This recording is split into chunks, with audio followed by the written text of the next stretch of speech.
વિષય આંકડાશાસ્ત્રમાં આગળ આપણે પ્રકરણ બીજું જે જોઈએ છે માહિતીનું નિરૂપણ, એમાં સંખ્યાત્મક માહિતીના વર્ગીકરણ વિશે આગળ વિડીયોમાં જોયું. એના બે ચલની પણ વાત કરી હતી, અસતત ચલ અને સતત ચલ. જેમાં અસતત ચલ વિશે આપણે માહિતી મેળવી લીધેલી છે. અને સતત ચલ કોને કહેવાય? સતત ચલ પરથી સતત આવૃત્તિ વિતરણ સમજાય. અસતત ચલની માહિતી અસતત આવૃત્તિ વિતરણ વાળો દાખલો આપણે આગળ જોઈ લીધો છે, ગણ્યું. ત્યાર પછી સતત ચલ પરથી સતત આવૃત્તિ વિતરણ વિશે માહિતી મેળવીશું કે સતત આવૃત્તિ વિતરણ કોને કહેવાય. તો જ્યારે અવર્ગીકૃત માહિતીનો વિસ્તાર ખૂબ મોટો હોય ત્યારે માહિતીના વિસ્તારને નિયત સંખ્યાના વર્ગોમાં વિભાજિત કરી દેવામાં આવે, તેને સતત આવૃત્તિ વિતરણ કહેવામાં આવે છે. અવર્ગીકૃત માહિતી એટલે દાખલા તરીકે ધોરણ 11ના આંકડાશાસ્ત્ર વિષયમાં 50માંથી વિદ્યાર્થીઓ 60 કે 70 હોય, એમને કેટલા ગુણ મેળવ્યા છે? તો કોઈ 10 મેળવ્યા હોય, કોઈ 15, 20, 25, 30, 45, 50 પણ હોઈ શકે. બરાબર. આ રીતે દરેક વિદ્યાર્થીના માર્ક્સ આપણે પ્રાપ્ત કરીએ એ અલગ અલગ હોય, એટલે સીધી માહિતી જે મેળવી એ અવર્ગીકૃત છે. એને માહિતી વધારે વિદ્યાર્થીઓની હોવાથી નિયત સંખ્યાના વર્ગોમાં વિભાજિત કરી દેવામાં આવે, તો એને સતત આવૃત્તિ વિતરણ કહીશું. આ સતત આવૃત્તિ વિતરણના પાછા બે પ્રકાર છે, નિવારક સતત આવૃત્તિ વિતરણ અને અનિવારક સતત આવૃત્તિ વિતરણ. તો સૌપ્રથમ નિવારક સતત આવૃત્તિ વિતરણ કોને કહીશું? તો કોઈ પણ આ વર્ગ અંતરાલ છે 10 થી 20, 20 થી 30, 30 થી 40, તો કોઈ પણ વર્ગ અંતરાલની ઉપલી સીમા એટલે આ મોટી કિંમત, આ નીચલી સીમા કહેવાય. 10 અને 10 થી 20માં 20 એ ઉપલી સીમા કહેવાય. એટલે કોઈ પણ વર્ગની ઉપલી સીમા તેના પછીના વર્ગની નીચલી સીમા સમાન હોય. જો સમાન છે ને, જે તે વર્ગની ઉપલી સીમા પછીના વર્ગની નીચલી સીમા એટલે નાની કિંમત કેવી હોય? સમાન હોય, તો તે વર્ગ અંતરાલને નિવારક સતત આવૃત્તિ વિતરણ કહે છે. એવી જ રીતે અનિવારક, ટૂંકમાં આમ સામસામે કિંમતો સરખી હોય તો એને નિવારક કહીશું. અનિવારક સતત આવૃત્તિ વિતરણ કોને કહીશું? તો અનિવારક સતત આવૃત્તિ વિતરણ એટલે જ્યારે કોઈ એક વર્ગની ઉપલી સીમા ત્યાર પછીના વર્ગની નીચલી સીમામાં સમાન ન હોય. જ્યારે કોઈ વર્ગની ઉપલી સીમા એટલે મોટી કિંમત 10 થી 19માં જે 19 છે તે, પછીના વર્ગની નીચલી સીમા એટલે 20 થી 29માં નીચલી સીમા 20 છે, એ સામસામી આમ સમાન ન હોય ત્યારે તેવા આવૃત્તિ વિતરણને અનિવારક સતત આવૃત્તિ વિતરણ કહે છે.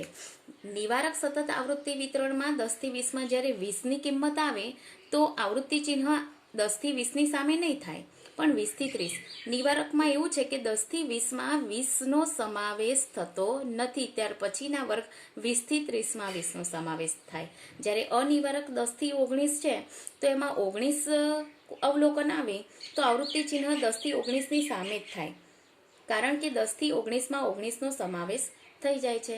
ત્યારબાદ આગળ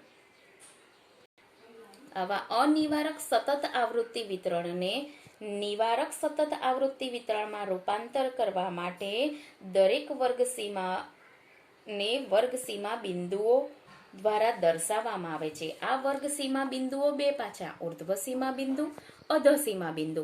ઉર્ધ્વ સીમા બિંદુ કોને કહેવાય? તો વર્ગ અંતરાલ 10 થી 20માં જે મહત્તમ કિંમત હોય એ ઉર્ધ્વ સીમા છે. 10 થી 20માં જે લઘુત્તમ કિંમત હોય, ન્યૂનતમ કિંમત હોય, તે અધઃ સીમા બિંદુ છે.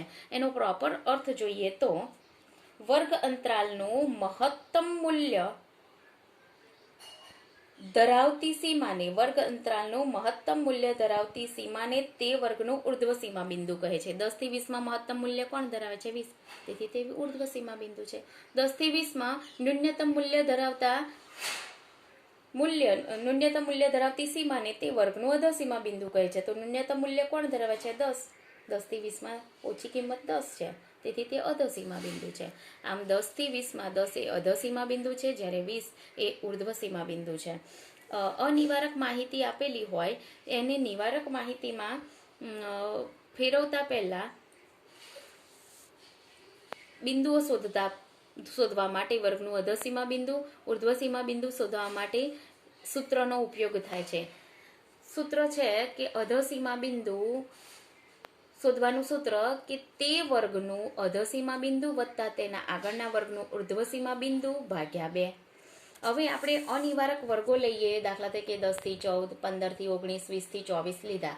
જો સામે સરખા નથી, એટલે કે જે તે વર્ગની ઉપલી સીમા પછીના વર્ગની નીચલી સીમા સરખા નથી, તેથી તે અનિવારક વર્ગો. એની વ્યાખ્યા આપણે જોઈએ પ્રમાણે. એમાં એક વર્ગ લીધો 15 થી 19, તો 15 થી 19નું અધસીમા બિંદુ આપણે શોધવું હોય તો 15 થી 19માં શું કહ્યું છે? અધસીમા બિંદુમાં તે વર્ગનું અધસીમા બિંદુ લો, તો અધસીમા બિંદુ લીધું 15. તેના આગળના વર્ગનું ઉર્ધ્વસીમા બિંદુ લો, તો 15 થી 19ના આગળનો વર્ગ 10 થી 14 થયો. એનું કયું બિંદુ કયું છે? ઉર્ધ્વસીમા બિંદુ, એટલે 14 લો. એટલે પ્લસની નિશાની વચ્ચે છે, તો પ્લસ. અધસીમા 15 પ્લસ ઉર્ધ્વસીમા 14 ભાગ્યા કંપનીમાંથી કહેલા છે કેટલા? 2, તો 2 મૂકો. 15 વત્તા 14 બરાબર 29/2, એટલે અધસીમા બિંદુ મળશે આપણને 14.5. એવી જ રીતે ઉર્ધ્વસીમા બિંદુ, તો 15 થી 19માં એક બિંદુ 14 થી 5 મેળવ્યું. હવે ઉર્ધ્વસીમા બિંદુ મેળવવા માટેનું સૂત્ર છે કે તે વર્ગનું ઉર્ધ્વસીમા બિંદુ, એટલે 15 થી 19માં 19 ઉર્ધ્વસીમા બિંદુ છે, વત્તા તે પછીના વર્ગનું અધસીમા બિંદુ, એના પછીનો વર્ગ છે 20 થી 24નું અધસીમા બિંદુ, એટલે 20. એટલે 20 લો, ભાગ્યા 2 કયા છે? તો 2, એટલે 39. 19 વત્તા 20 બરાબર 39, ભાગ્યા 2 કરીશું એટલે 19.5 આવશે. એટલે નિવારક વર્ગ મળ્યો 14.5 થી 19.5. આમ આપણને 1 માર્ક્સના વિકલ્પમાં કે પ્રશ્નના જવાબમાં સૂત્ર પૂછાય છે, એટલે આપણે સૂત્રની રીતે નિવારક વર્ગો લાયા. બાકી સૌથી સરળ રીત જોઈએ તો સીધી જ ગણતરી. 15 થી 19નો એક વર્ગ અંતરાલ આપણે લીધો, તો એ અનિવારક છે, તો એને નિવારકમાં ફેરવવા માટે એક જ વસ્તુ કરવાનું કે જે અધસીમા બિંદુ હોય, કેટલા છે? 15, એમાંથી 0.5 ને બાદ કરવાના, એટલે મળે 14.5. અને ઉર્ધ્વસીમા બિંદુ હોય કેટલું છે? 19, એમાં 0.5 ને ઉમેરો એટલે મળશે 19.5. તો નિવારક વર્ગ મળી ગયો આપણને. નીચે આપણે સૂત્રની મદદથી શોધ્યો એ પ્રમાણે 14.5 થી 19.5. સીધું જ. હવે પછી દાખલામાં જ્યારે અનિવારક વર્ગો આપેલા હોય એને નિવારકમાં કન્વર્ટ કરીશું, ફેરવીશું, ત્યારે સીધું જ જે અનિવારક વર્ગ અંતરાલ હોય એમાં પ્રથમ અધસીમા બિંદુ ને પછી ઉર્ધ્વસીમા બિંદુ હોય, એટલે એમાંથી અધસીમા બિંદુમાંથી 0.5 ને બાદ કરતા રહીશું અને ઉર્ધ્વસીમામાં 0.5 ને ઉમેરતા રહીશું, એટલે આપણને નિવારક વર્ગો મળી જશે. ત્યાર પછી આગળ હવે આપણે એક દાખલા દ્વારા આ બાબત સમજીશું કે અવર્ગીકૃત માહિતી કેવી કહેવાય. તો આવી રીતે આંકડામાં જો ઉંમર આપી છે, એક શાળામાં નોકરી કરતા 50 કર્મચારીની ઉંમર આપી છે આ રીતે, તો આ અવર્ગીકૃત સીધી બધા કર્મચારીની ઉંમર મેળવી લીધેલી છે. આ આવૃત્તિ વિતરણને સતત આવૃત્તિ વિતરણમાં આપણે ફેરવવાનું છે. તો આનો નિયમ છે. પહેલાં જ કહ્યું છે કે વર્ગોની સંખ્યા. રકમ આપી છે કે એક શાળામાં નોકરી કરતા 50 કર્મચારીની ઉંમર વર્ષમાં નીચે પ્રમાણે છે. આ રકમ પરથી આપણે નિવારક સતત આવૃત્તિ વિતરણ તૈયાર કરવાનું છે. તો પહેલાં જ નિયમ પ્રમાણે વર્ગોની સંખ્યા નક્કી કરવી પડે. તો સંખ્યા નિયમ પ્રમાણે 6 થી 15 રાખી શકાય, 6 થી 15 સુધીની. પણ જો કે કંઈ ફિક્સ જ નહીં, અમુક નહિવત સંજોગોમાં 6 થી ઓછી પણ હોઈ શકે અને 15 થી વધુ પણ હોઈ શકે, પણ મિનિમમ કહી છે કે 6 થી 15ની રાખી શકાય. આ સંખ્યાના જે વર્ગ અંતરાલ બનાવીશું એ 6 થી 15. ત્યારબાદ વર્ગોની સંખ્યા નક્કી થાય, ત્યારબાદ વર્ગ લંબાઈ નક્કી કરવાની. વર્ગ લંબાઈ જેને શેનાથી દર્શાવાશે? તો C થી. તો વર્ગ લંબાઈ નક્કી કરવા માટે R મેળવવો પડે સૌપ્રથમ. R એટલે કે માહિતીનો વિસ્તાર. R એટલે શું? માહિતીનો વિસ્તાર. વિસ્તારમાં સૌથી મોટી કિંમત,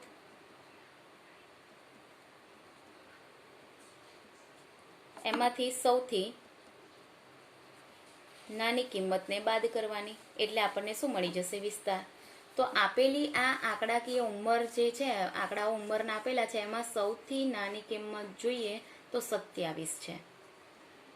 સૌથી મોટી કિંમત જોઈએ તો 57 છે.